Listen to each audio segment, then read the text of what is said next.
লালন গাঞ্জা পাওয়া যাচ্ছে এবং সে গর্ব করে বলছে লালন গাঞ্জা।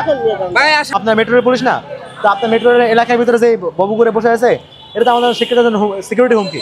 তো আপনার কাজটা কি? আপনারা সরান না কেন এদেরকে?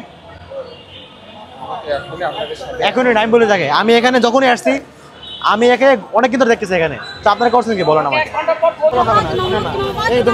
এখন আসতেছেন নাই। আপনাকে অনেকবার বলা হয়েছে, আপনাকে অনেকবার বলা হয়েছে, কিন্তু আপনি বলার পরেও শুনেন নাই। বরঞ্চ পুঁজি আপনি সমাবেশ করছেন, দোকান নিয়ে যান। আমাদের ক্যাম্পাসের মধ্যে অহরহ বহিরাগতরা প্রবেশ করে। এই সমস্ত বহিরাগতদের মধ্যে একটা শ্রেণী আছে যারা আছে এখানে এসে স্থায়ীভাবে মানে থাকার ব্যবস্থা করে নেয়। এই যে মেট্রোর নিচে বা ক্যাম্পাস বিভিন্ন স্থানে তারা আছে বসতি করে ফেলে। এবং এদের মধ্যে একটা বড় অংশ যারা হচ্ছে সরাসরি মাদক সেবনে এবং মাদক বেচাকেনায় জড়িত থাকে। এবং হচ্ছে এদের মধ্যে আরেকটা অংশ তারা হচ্ছে রাত হলেই ছিনতাইয়ের সাথে জড়িত হয়। এই ধরনের মানুষদের উপরে ভর করে, এই সমস্ত মানুষদের উপর ভর করে মোটামুটি ছিনতাইকারীরা এবং হচ্ছে মাদক কারবারিরা তারা হচ্ছে এই সমস্ত এলাকায় কাজ করে।